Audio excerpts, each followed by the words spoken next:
Olá! Começa agora pela TV 15 o especial Congresso. Hoje você vai saber tudo o que aconteceu no 11º Congresso Nacional de Direito do Trabalho e Processual do Trabalho.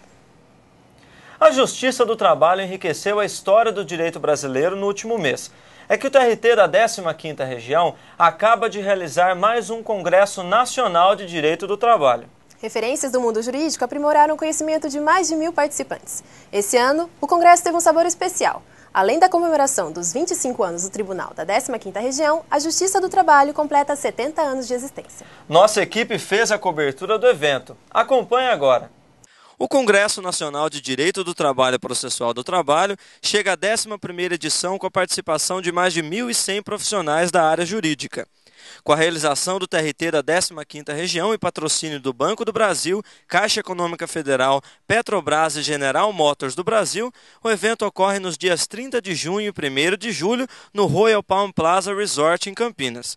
O Congresso tem como tema as relações de trabalho no país, as constantes mudanças e inovações sofridas e os reflexos nos valores sociais e na dignidade do ser humano. O objetivo principal do Congresso foi analisar temas contemporâneos, temas importantes que envolvem todo o entendimento do direito do trabalho, para que possamos caminhar cada vez mais na solução dos conflitos. Com vistas para o futuro, a 11ª edição do Congresso traz as novas tendências nas relações de trabalho.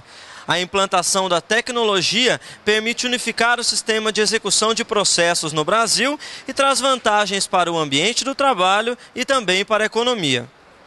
Apesar de a Justiça do Trabalho comemorar 70 anos e o TRT da 15ª 25 anos em 2011, a estrutura tecnológica para agilizar os processos ainda engatinha diante dos mais de 2 milhões de novos processos a cada ano. Obviamente é inadiável e inarredável a implantação de um processo eletrônico uno e nacional na Justiça do Trabalho.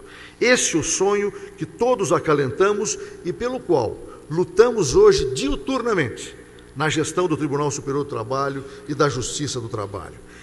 O foco de atuação da gestão 2011 e 2012 do Tribunal Superior do Trabalho se concentra em 3 vertentes: aprimoramento da legislação processual, aperfeiçoamento da jurisprudência e tecnologia da informação e comunicação.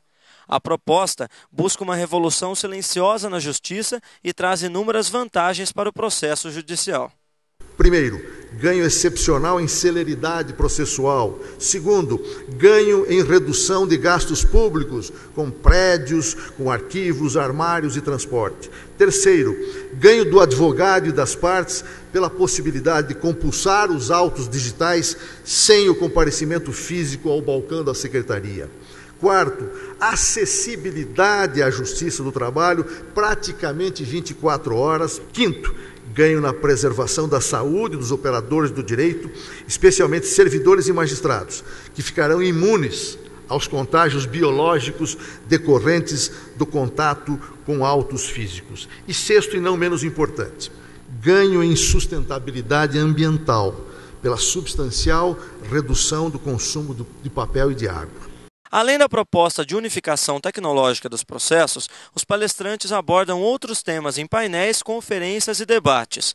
O que será que o público espera do Congresso? Eu espero que as palestras correspondam à expectativa. Vim para o Congresso para uma forma de atualização. Eu vi os temas, achei interessantes. Eu venho em todos os congressos. Eu estou gostando, sim. Isso é muito bom para a gente trocar ideia, tirar dúvidas e ver os entendimentos que às vezes não são convergentes com os nossos, a gente modificar algum entendimento. Está valendo muito a pena, com certeza. Eu participo do Congresso da 15ª Região desde o 3º Congresso. As palestras estão maravilhosas, muito bem apresentadas e o contexto das palestras é a atualidade que nós precisamos de informação. Equilíbrio. Essa foi a palavra-chave da conferência de abertura do Congresso. A discussão explorou os pontos fortes e fracos do neoconstitucionalismo, um movimento ainda pouco conhecido no direito do trabalho. Confira na reportagem de Mariana Cruz.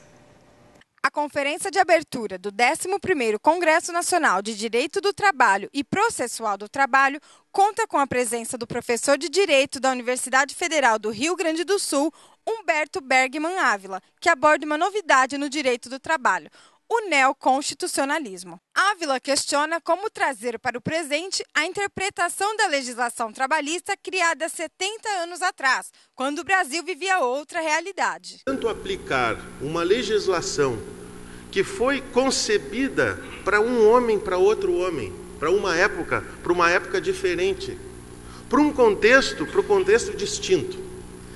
Eis o grande desafio que eu, modestamente, vejo para os operadores do direito do trabalho. A CLT, Consolidação das Leis do Trabalho, foi editada pela última vez em 1943. Para Ávila, ela não acompanhou o nascimento do movimento neoconstitucionalista. É, digamos assim, uma compreensão do direito que vê uma mudança, mais princípios e menos regras, mais judiciário e menos legislador, mais justiça individual do que justiça geral, mais ponderação do que subsunção. Portanto, é uma concepção que propõe uma mudança, ou enxerga uma mudança ocorrida, absolutamente radical. Com vantagens e desvantagens, o neoconstitucionalismo permite a reflexão e o equilíbrio entre princípios e regras. Ele leva em consideração casos particulares, sem abandonar a essência da legislação e da justiça. Não me parece que se possa simplesmente, a pretexto de que a CLT é antiquada, e é, que ela está de algum modo obsoleta, e está, abandonar a legislação pura e simplesmente e ir para a Constituição aplicando diretamente princípios constitucionais, cujo conteúdo ainda é indefinido, cujos efeitos ainda não foram demarcados e cujas consequências não foram ainda devidamente medidas. O que fica sobre a discussão se o neoconstitucionalismo é bom ou ruim é que, apesar de o contexto histórico ter mudado, os grandes valores da pessoa humana permanecem e o respeito ao interesse público deve ser buscado para que não se faça uma justiça mais ou menos. A gente pode morar numa casa mais ou menos, a gente pode morar numa rua mais ou menos, numa cidade mais ou menos, ter um governante mais ou menos. Tudo bem. Mas o que a gente não pode, de jeito nenhum, é ser um ser humano mais ou menos. Amar mais ou menos, respeitar mais ou menos, sonhar mais ou menos e lutar mais ou menos, sob pena de nos tornarmos pessoas mais ou menos. Na justiça, a verdade absoluta pode não existir, mas é possível aproximar-se dela. Para isso, é preciso equilibrar a razão e a emoção na hora do julgamento. Entenda como na reportagem de Juliana Andrade. No segundo dia do 11º Congresso Nacional de Direito do Trabalho, promovido pelo TRT da 15ª Região, o tema Verdade, Ciência e Prova na Dinâmica do Processo teve como palestrantes o ministro aposentado do Superior Tribunal de Justiça, José Augusto Delgado, e o juiz do trabalho, Júlio César Beber. Neste painel foi discutido como se aproximar ao máximo da verdade absoluta em um julgamento. Segundo o ministro José Delgado, é necessária muita investigação por parte do juiz. Investigando, se aprimorando, aplicando os princípios, viu? E procurando extrair de tudo aquele que ele colheu onde é que está a verdade.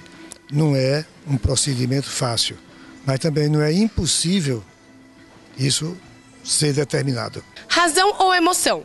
O que conta mais na decisão de juiz?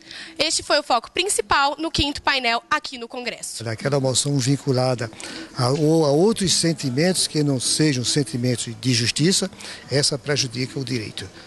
E, consequentemente, a entrega da prestação jurisdicional e, consequentemente, a valorização da dignidade humana. Na opinião do juiz Júlio César Beber, é preciso ponderar os sentimentos e a lógica. É preciso que o juiz tenha rigidez psíquica para evitar que os seus preconceitos, os seus fatores reprimidos influenciem na decisão. Então ele tem que ter essa rigidez psíquica para saber exatamente por que determinado fato causa nele determinada sensação. E se essa sensação deve ou não ser levada em conta. Então, a emoção não pode ser impulsiva. Ela tem que ser uma emoção racionalizada. Ela é importante no julgamento, mas ela tem que ser racionalizada, ela não pode ser impulsiva.